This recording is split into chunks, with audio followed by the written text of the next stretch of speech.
Nama Om Vishnupadaya Krishna Prastaya Bhutale Srimate Bhaktivedanta Swami Namane Namaste Saraswati Devi Gauravani Pracharine Nirvishesh Shunyavadi Paschatya Deshatarine. Hare Krishna everybody. Vancha kalpatarubhyascha kripa sindhu vyaeva Patitanang Pavanebhyo Vaishnavebhyo Namo Namaha. Welcome to Lesson 6 of Srila Prabhupada, our Founder-Acharya, celebrating Srila Prabhupada's preeminent position in ISKCON as well as every ISKCON devotees, every Prabhupada followers, I should say, foundational relationship with him. We're in the middle of the Abhideya portion of the seminar where we try to understand more of Prabhupada's mission and try to commit ourselves more to his mission. Abhideya refers to acting in the process. Lesson 6, our Founder-Acharya's mission, part 3, Varnasrama, clearing the confusion. So at the close of the last lesson, we heard Srila Prabhupada say near the end of his life that his one lamentation was that he hadn't had time to establish Varnashram, which is our bridge back home to Krishna. So in this lesson, we will clearly identify Srila Prabhupada's Varnashram vision for a spiritually classless, that is to say, an equal and balanced spiritual society, which is still our great frontier for spreading Krishna consciousness throughout the world. And I must say, it's an ever-widening frontier as human society continues to basically wreck the planet, even as it knows it must mend its ways because of modern humanity's basic addiction to Rajatamagun, passion and ignorance. Therefore, no matter how much they talk about becoming eco this and eco that, unless the basic paradigm is changed, that we're not the controllers and enjoyers of nature. We're actually servants of God, and its nature belongs to God, and we have to go from the exploiting spirit to the sacrificing spirit, the sacrificial spirit, where actually real peace and love and pleasure live. Okay, so there is slide, lesson 6, title slide, Varnashram, clearing the confusion. Way back in 1991, somehow or other, the GBC asked me, of all people, to research Prabhupada's instructions on Varnashram, probably because I had written a few VTG pieces from Gita Nagari about plain living and high thinking. So they just turned to me and they said, they didn't even tell me, they just put it in a resolution, and somebody called me up and informed me that I'd been appointed chair of this committee to research Prabhupada's instructions. No budget, of course, but no worries. Actually, what happened was my wife and I and our daughter, our whole family, were in the process of disengaging from Gita Nagari, and we had plans to move to India to see if we could raise our little baby daughter at that point in India, try to give her some culture and a real in-depth Krishna culture experience. Long story short, it didn't work out. We learned a lot. And before I left, I handed off my GBC Varnashram assignment to Hare Krishna Mataji, great historian, researcher, writer, thinker about Varnashram. And she actually did all the research. She did it all. She did a great job. And when I returned to the States for good and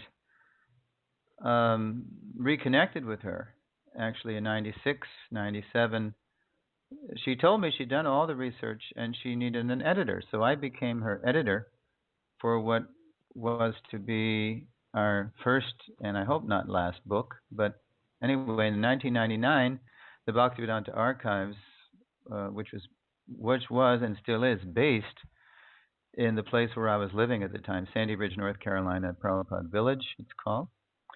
They came out with our first volume. It's called Speaking About Varnashram, which shows the evolution or the revelation, the gradual revelation, unfolding of Prabhupada's Varnashram mission in his 12 short years with us. So what you're going to hear today is basically a condensed version of Hare Krishna Dasi's brilliant identification of how Srila Prabhupada, first of all, used the phrase Varnashram in about 4 different ways. And not only that, but he applied the Varnashram concept to ISKCON differently over 3 phases of time in his stay with us. So small wonder there's been confusion to this day at the topmost levels of leadership in ISKCON about what Prabhupada, number 1, means by Varnashram and what he had in mind for ISKCON vis-a-vis Varnashram. Okay, so let's go to the next slide.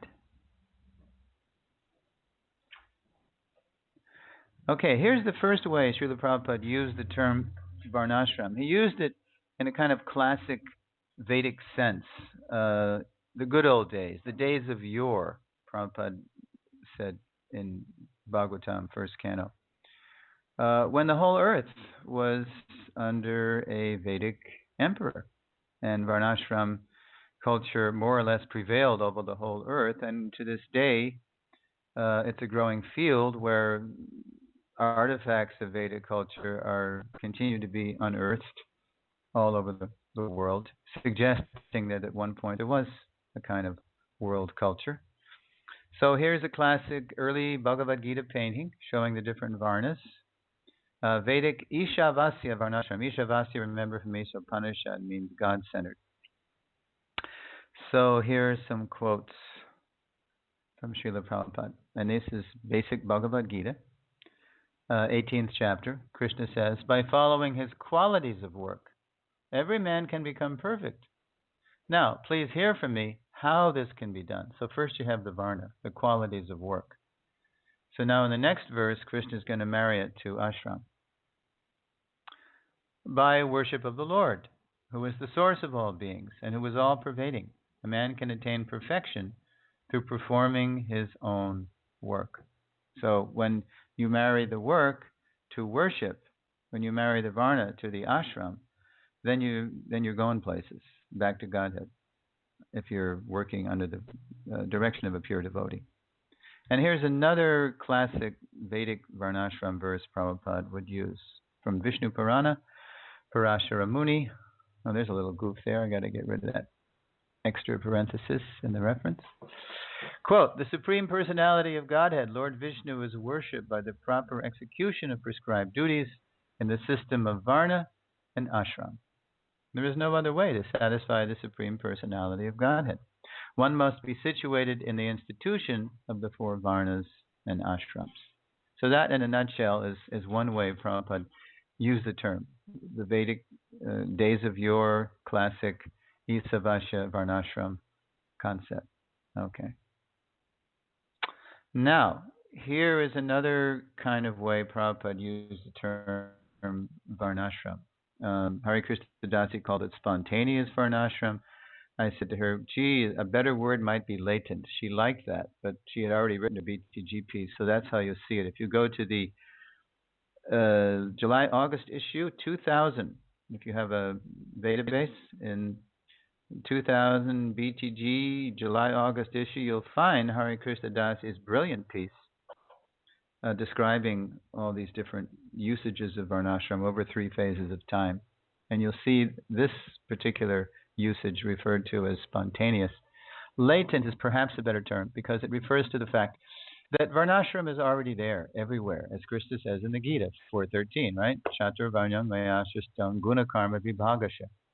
According to the 3 modes of material nature and the work ascribed to them, the 4 divisions of human society were created by me. So they're everywhere, regardless. And that's why we have this classic picture of Prabhupada in front of St. Basil's in Red Square, St. Basil's Cathedral. He was there 41 years ago this month on his like a needle kind of mission with Shyam Sundar and Aravinda Prabhus. And sure enough, he did meet one Russian boy, Anatoly, who became an Antashanti, who underwent severe persecution for his Krishna consciousness later on, who was still in touch with the devotees, but he's fairly materially messed up, brain-wise from all the persecution and the psychotropic drugs and all this stuff. So anyway, there's Prabhupada in Red Square. He'd been invited casually by Professor C.G. Kotovsky. But when Prabhupada actually showed up, it was quite another story. The professor had to kind of backpedal from his initial invitations for Prabhupada to speak, and he only agreed to a private meeting in his office because, after all, 1971 was still the Brezhnev heavy Soviet era. And in fact, 2 years later, there was even a piece, it was either in TASS, the Soviet news agency, or Pravda, identifying, and this was reported by the New York Times at the time. I remember this because we posted it at Gita Nagari on the wall.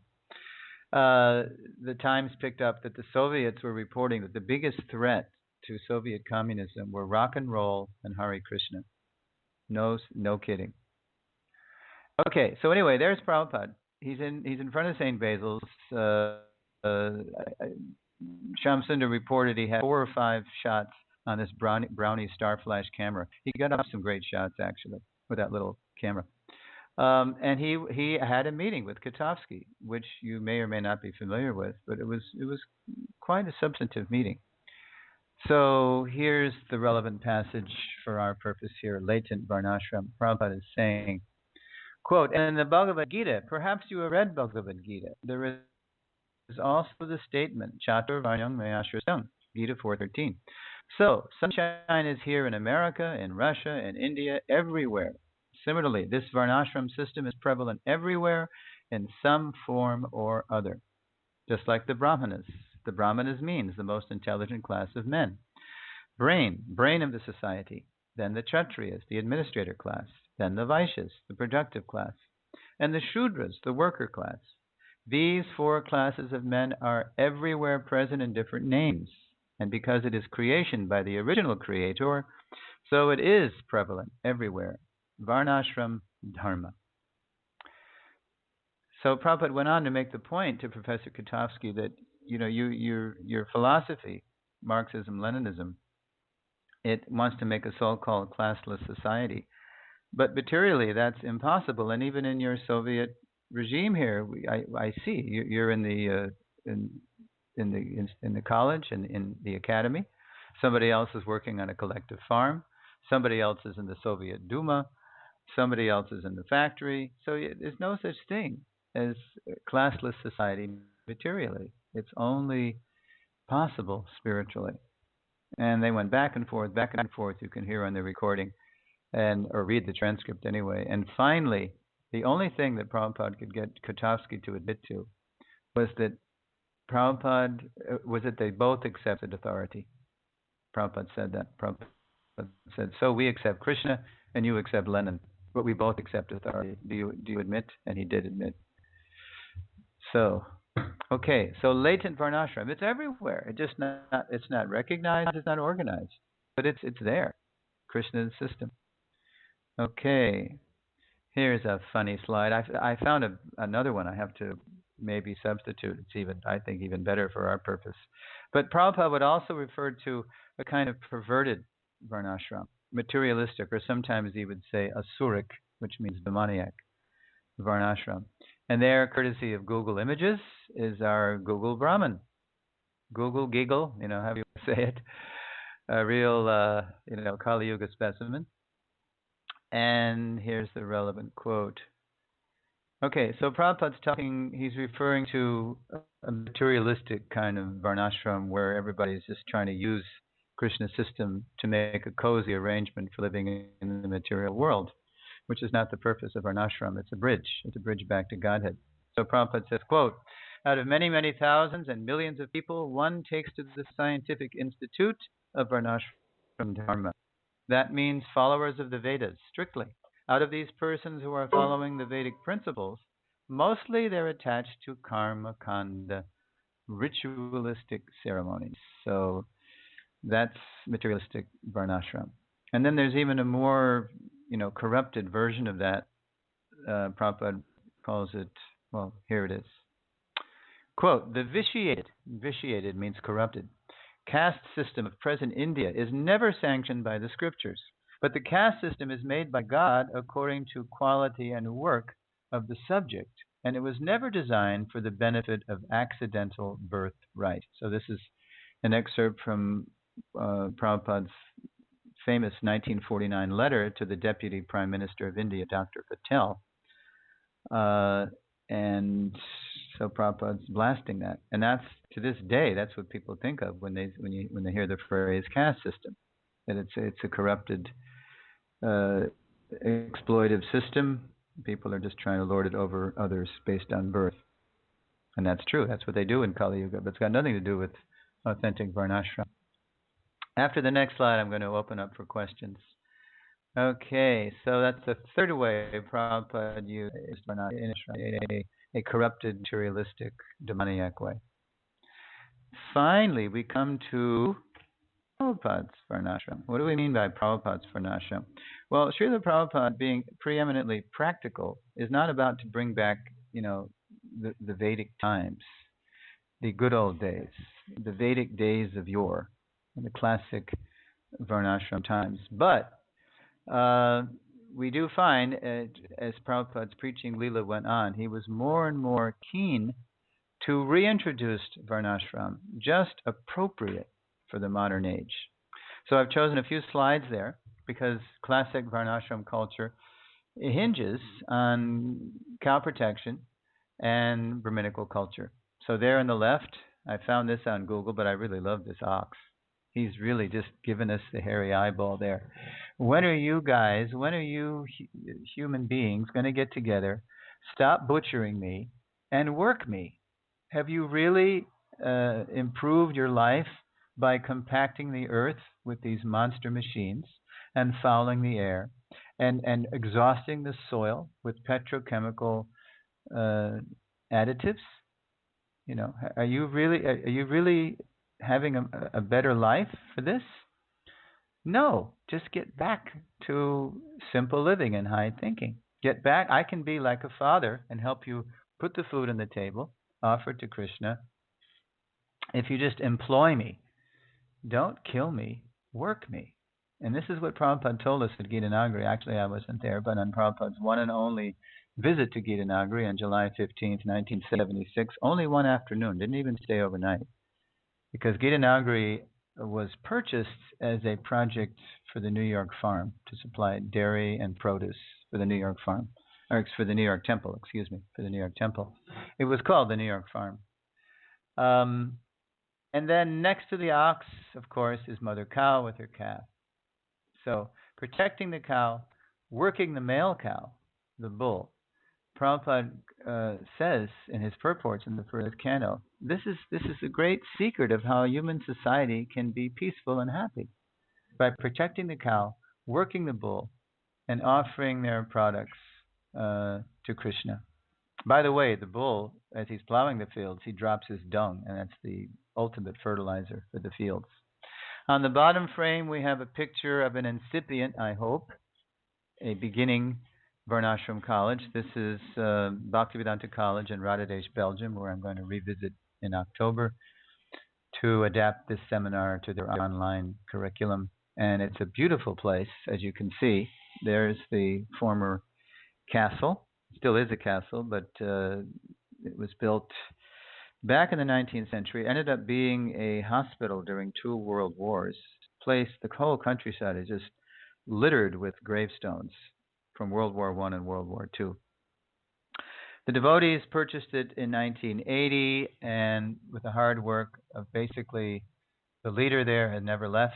He's been there for 30 plus years now, Hridai Chaitanya Prabhu. He's a real saint. He's a saintly leader. He's a real servant leader. And they have, for the last 10 years, an accredited college because they're affiliated with a legitimate university in the UK, which is the way Prabhupada said to start. And they have started with Brahminical courses. Now they're expanding it. And I hope one day they'll have courses for all the Varnas and the ashrams. But it's one of the best things going in ISKCON. And that is a key ingredient, a key component of Prabhupada's Varnashram strategy for the Kali Yuga. Basically, the features, the salient features of Prabhupada's Daiva Varnashram for ISKCON and planet Earth, it represents, in general, a return to a land-based, a land and cow-based local economy and culture. It also includes a very important feature of Varnashram colleges everywhere, and we'll see that in a slide coming up. In Vedic times, in classic Vedic Isavasya time, there was no need for Varnashram colleges because it was part of the culture. In Vedic times, the janma, the birth, actually was very supportive of the guna and the karma. Because of people following samskaras, chances were pretty good that if people were born in Brahmin, Kshatriya, Vaishya families especially, that they had a good chance of being trained according to their guna and the karma from the birth, because the birth was very supportive of that. It's not that you have what you have today, where everybody's all mixed up with conflicted tendencies. So there's a need for remedial training. The Varnashram culture has been forgotten, lost.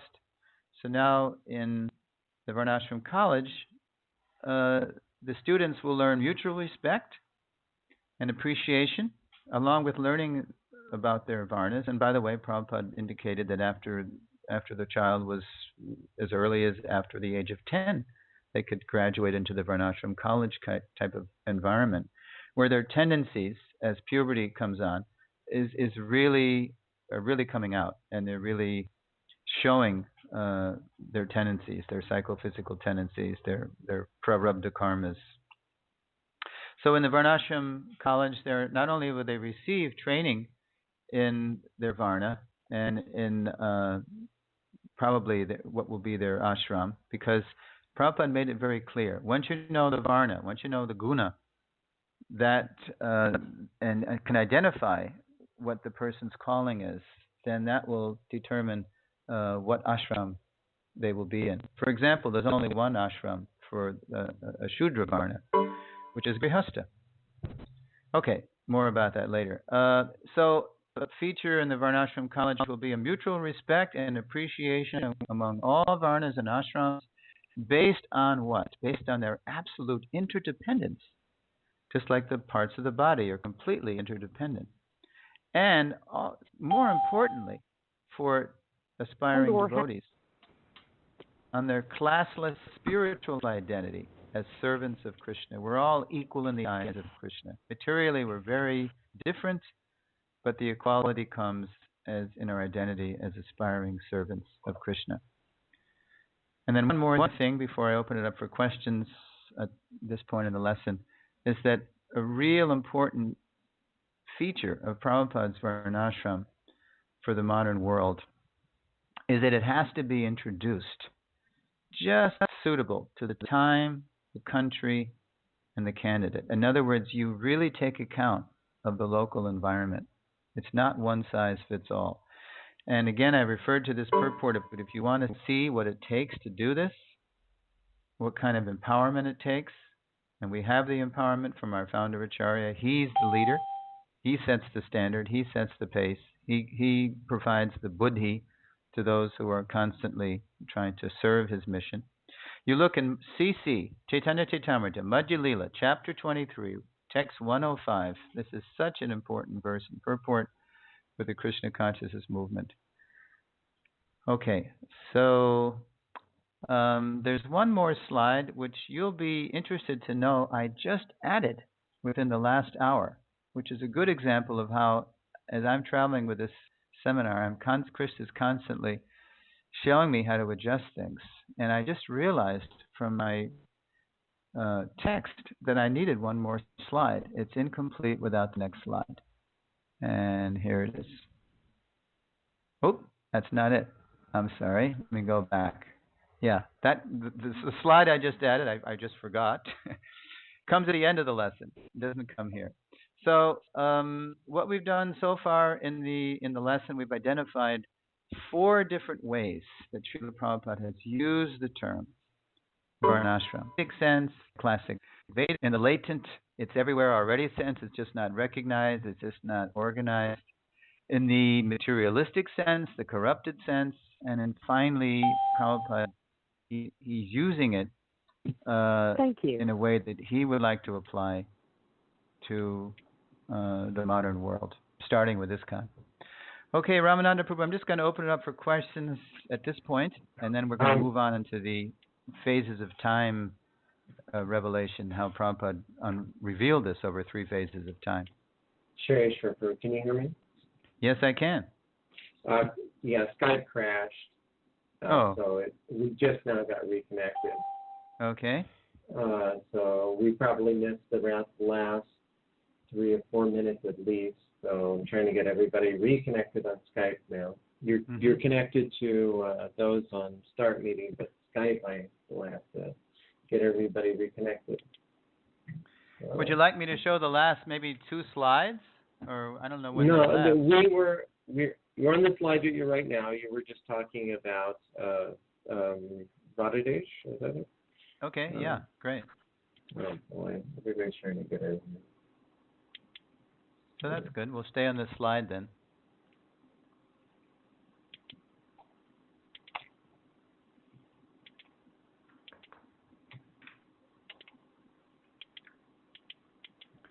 You're trying to reconnect people now?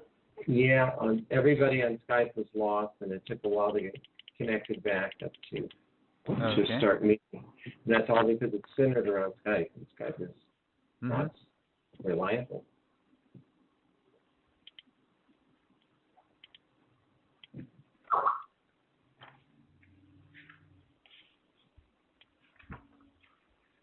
I'm almost ready. Yeah, it's a shame about that I have a different people.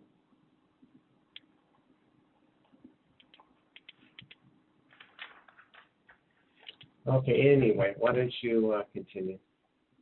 Okay, well, what I was doing was I just finished the 4 ways Prabhupada had applied Varnashram, used the term. The applications are coming up next in over 3 phases of time. I just want to open up for questions. If there's any, I want to make sure it's very clear in people's minds that Prabhupada did use the term in 4 different ways. And if anybody has any questions about that, I'd be very interested to hear.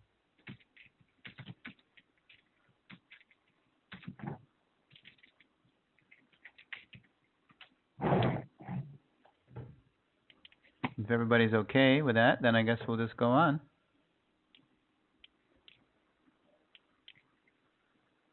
Is that okay?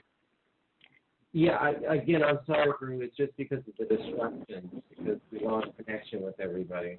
Are they back or no? Still trying to get Skype back, everybody that was on Skype, which is not an easy task. In other words, as we speak, we're still Skype people. Skype people, I'm trying to get back on. Anybody that was on Start Meeting is still there.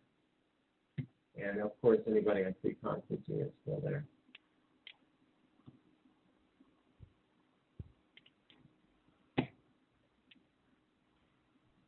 Maybe some people who are on would like to ask a question.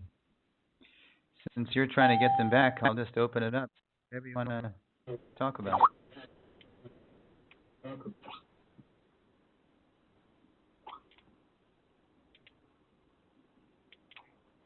Okay, so pretty much anybody that was on before is still on. Okay, okay.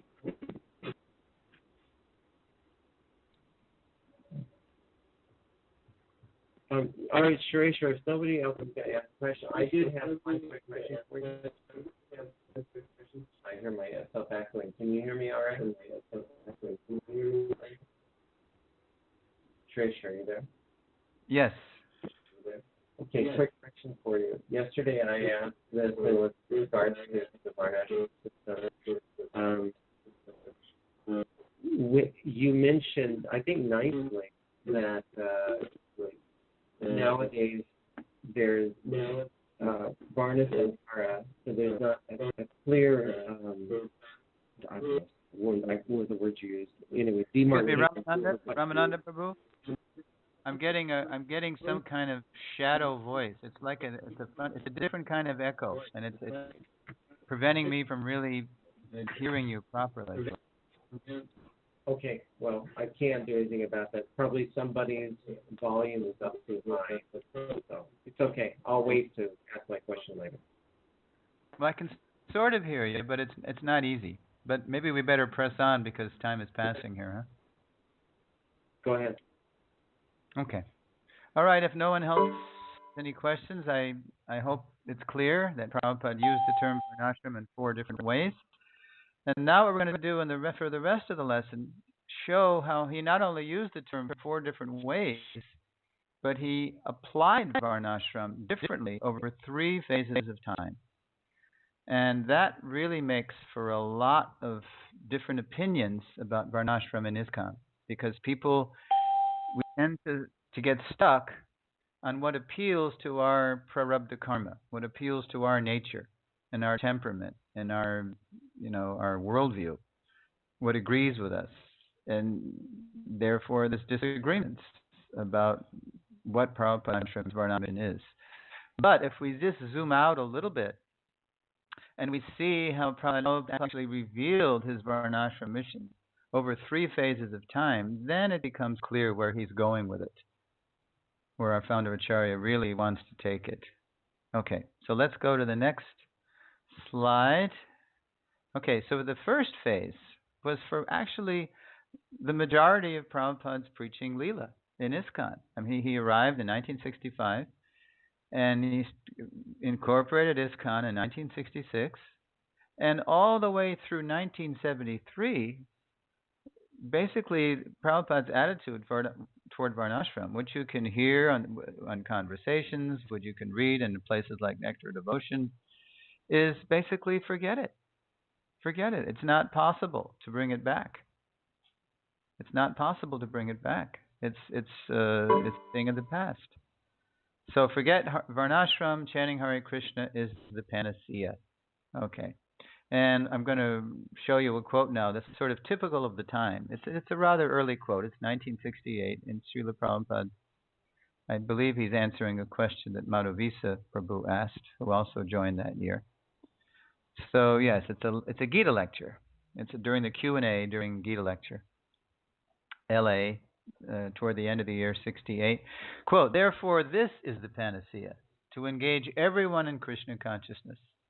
Chanting Hare Krishna, he comes above the highest principle of Brahmanism. This is the greatest gift to the humanity, that even he is in the, I mean to say, fallen condition, the most degraded position.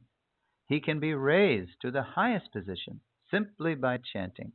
This is the only remedy. Now, you cannot again introduce this system of Varnashram, so that's very typical of that time, 66 to 73 in ISKCON's history. Just chant Hare Krishna, have festivals, distribute prasad, distribute books, and this is the best contribution to human society. Now, that's not to say that as time went on, that Prabhupada wouldn't reveal more. And in fact, the very next year, Prabhupada did drop not the H-bomb, but the V-bomb, the Varnashram bomb, during his famous morning walks and talks in Vrindavan and Mayapur. And when I click on the next slide, you will see in the faces of the devotees their kind of thoughtful amazement at what Prabhupada's saying, because in this particular case, the slide happens to match the exact moment. It's March 1974, and Prabhupada is dropping his Varnashram bomb, and specifically, he's talking about the absolute necessity of Varnashram colleges. Here it is.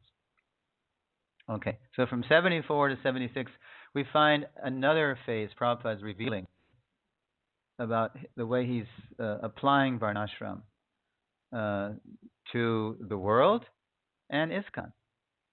Okay, 74, 76. We must establish Varnashram. Humanity is in chaos. So that's a 180. That's diametrically opposed to what he was saying before. Okay, so here you can see. I'm not sure if it's Vrindavan or Mayapur. Looks like it. No, it's hard to say. But there on our left side of the screen, there's a young Hridayananda Maharaj looking back at Srila Prabhupada. If you actually hear asking a lot of questions to make sure he's getting it straight because it's so new and it's so amazing. You see, look in the background, straight on. There's Bhagavan with a chadar half covering his head. He's looking down, hand in bead bag. There's Nitai, his Sanskrit editor, holding the mic. He's looking down, thinking. Everybody's brow is furrowed. They're real. And there's Hansaduta in the foreground to Prabhupada's left. He's really trying to understand what Prabhupada's saying. And then Prabhupada's gesturing with his hand and he's speaking. And here's an excerpt from what he's saying. And by the way, when I redo these slides, I hope to embed Prabhupada's voice as much as possible for the excerpts. It's really powerful. We just had Borijan Prabhu here doing that with he had a seminar, and it's really powerful when you hear Prabhupada's voice. So here's Prabhupada speaking about Varnashram College. Quote, the Varnashram College has to be established immediately, everywhere, wherever we have got our center. A Varnashram College should be established to train 4 divisions. Because if the people are in chaos, how they'll be able to accept the great philosophy? It requires cool brain. So the tenor of Prabhupada's presentation here is not that you folks necessarily need Varnashram, you devotees. He says later on the walk, he says, we are Vaishnavas, we don't need this. But because, you see, book distribution is just cresting, the first big wave of book distribution.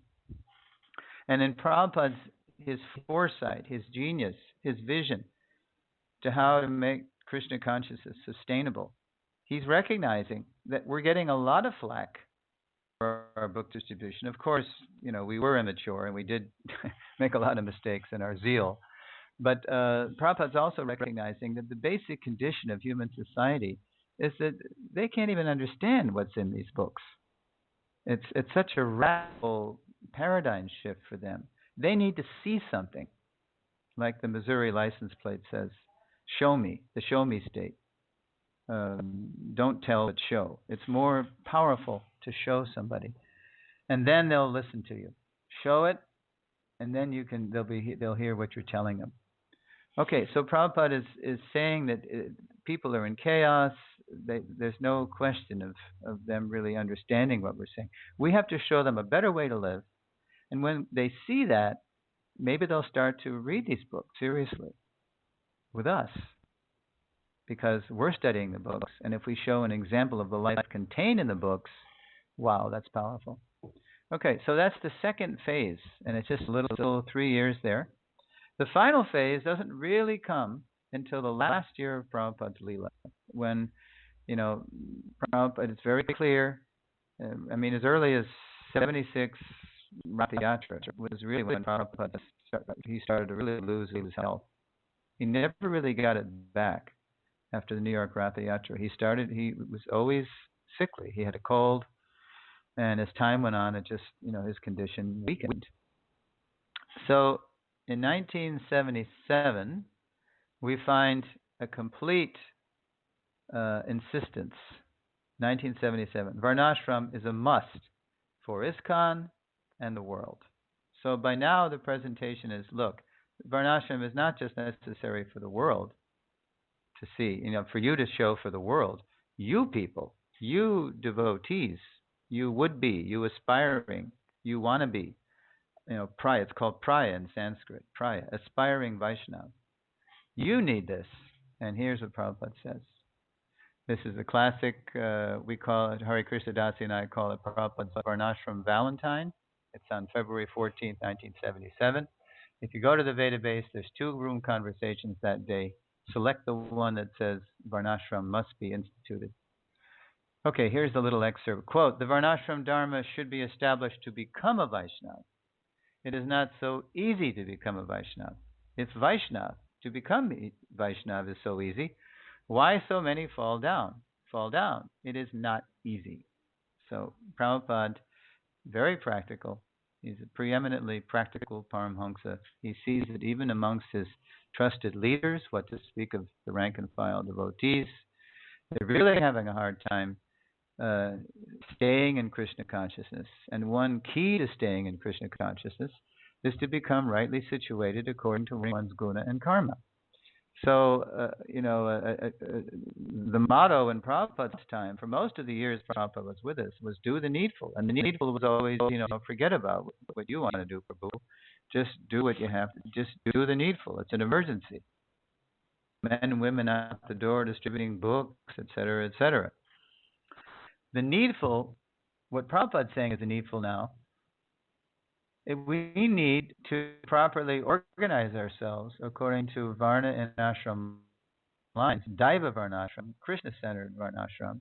That's the needful to make this Hare Krishna movement sustainable for generations to come, for centuries to come, for thousands of years to come, as predicted by Krishna himself. So that's the first quote. And now we're going to go to a quote that happened later in the year.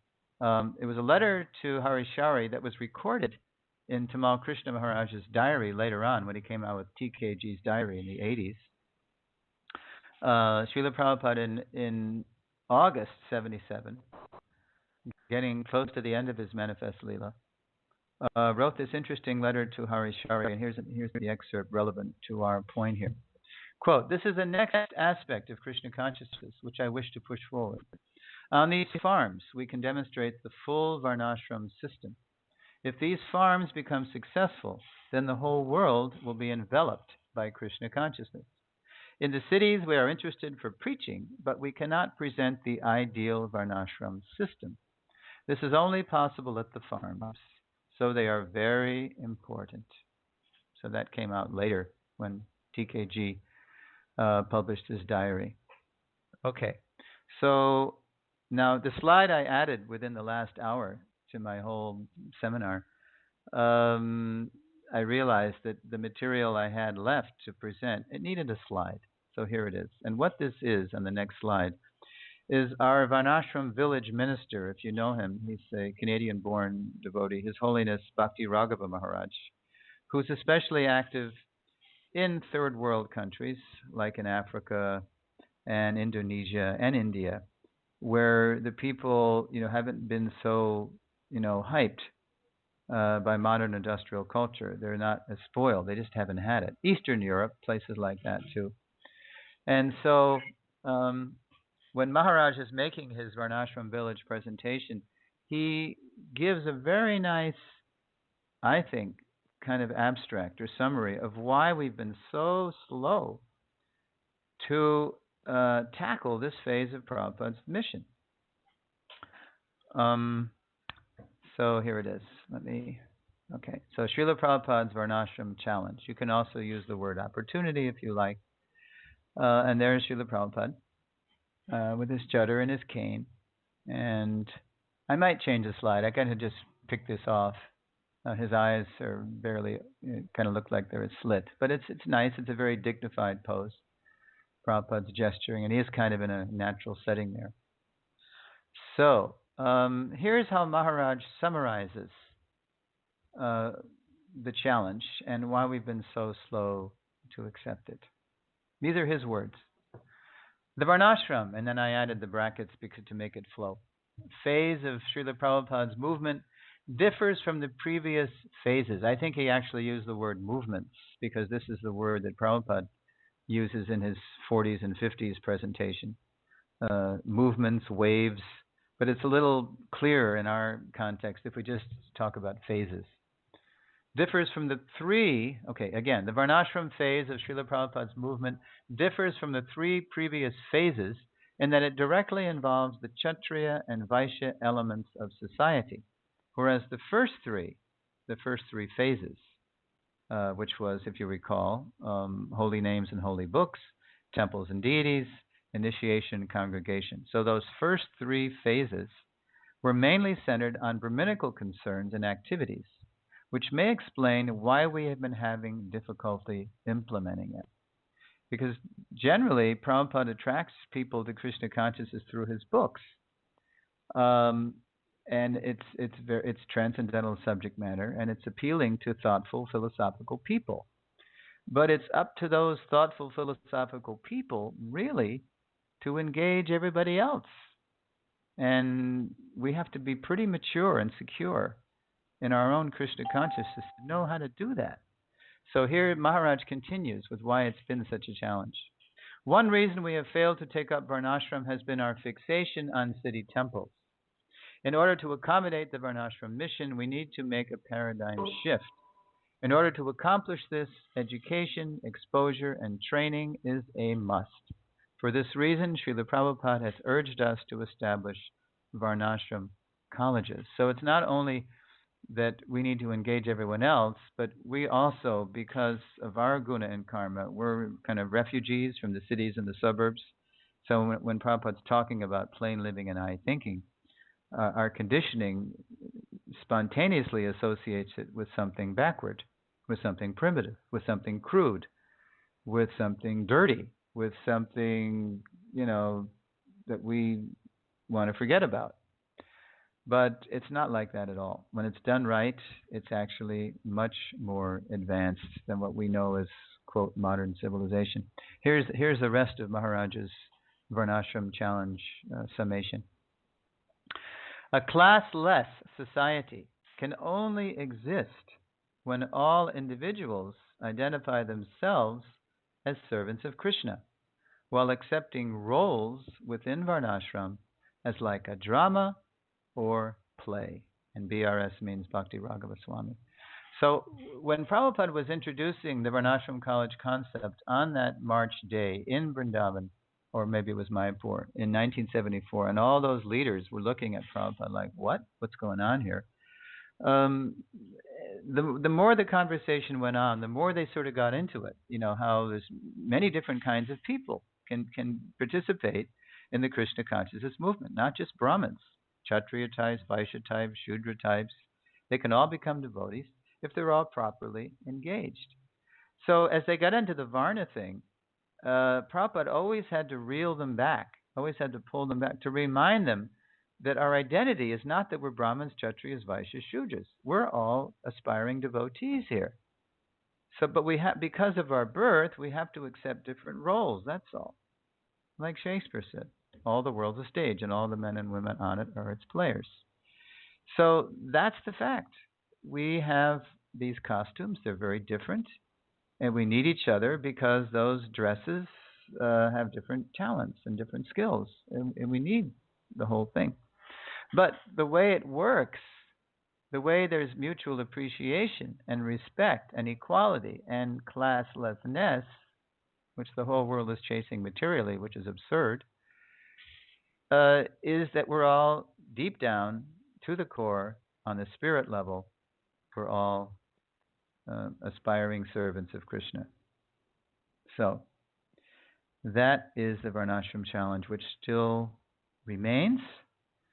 And let me look at the summary of the lesson. Okay, so we looked at the lesson on how Prabhupada used the term Varnashram in 4 ways, how he applied it to ISKCON over 3 phases of time very differently.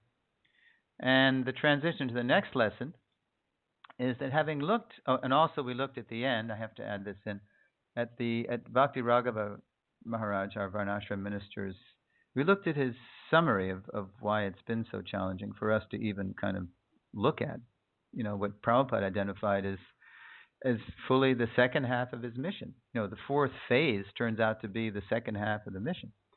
Transition. Having looked at the vast scope of our Founder-Acharya's transcendental mission, in the next lesson we'll focus on finding and developing our individual mission within his greater mission to re-spiritualize humanity.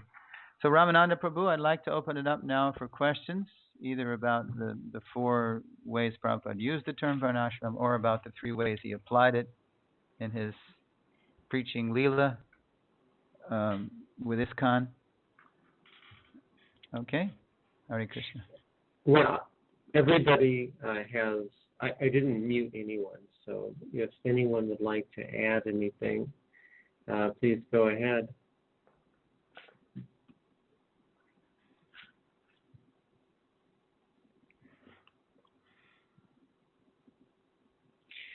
Well, I would like to ask the question I was going to ask a minute ago.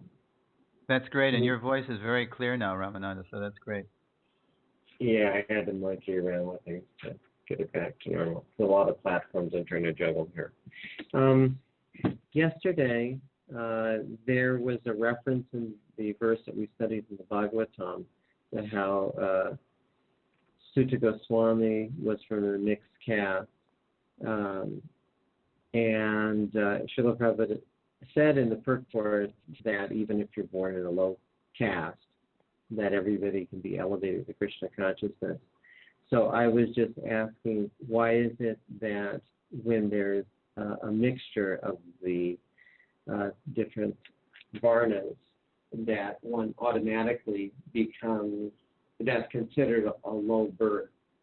Because, you know, for instance, if you're born with a, let's say, Kshatriya mother and a Brahmana father, then still it would seem to me logically that that would be elevated, even with the mixing of the caste.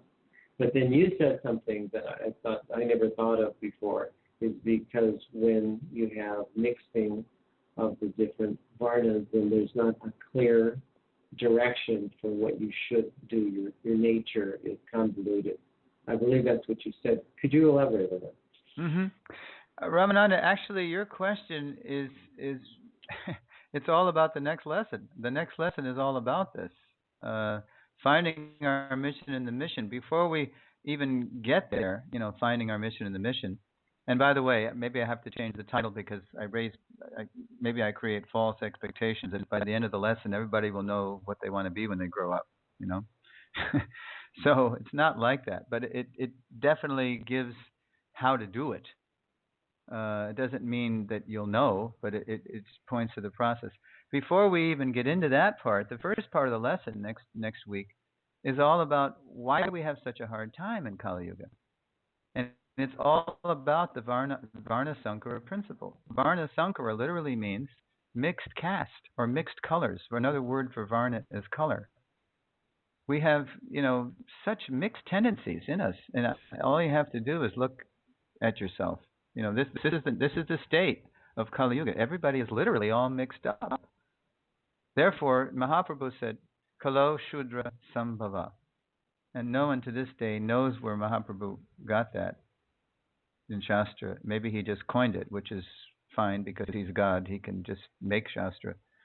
But Kalo Shudra Sambhava refers to the fact that in Kali Yuga, samskars, by and large, Dashabheda samskar, 10 kinds of samskar, 10 divisions of samskar, beginning with, you know, before birth, before conception, till after you're gone. You know, there's a whole series of samskars that are practiced for the welfare and the purification of the soul. So they're pretty much neglected in Kali Yuga. And people just freely mix the different you know, divisions of people. Then you get, what do we say in English, a mutt, a mongrel. And mongrels are full of mixed tendencies. So it's a very, in fact, we have one slide. It's basically the next lesson. That's preliminarily the answer, but I think you'll get a much more definitive answer next week if you just can be a little patient with that one. Is that okay? Okay, thank you. Hare Krishna. Hare Krishna. Kandita Mata.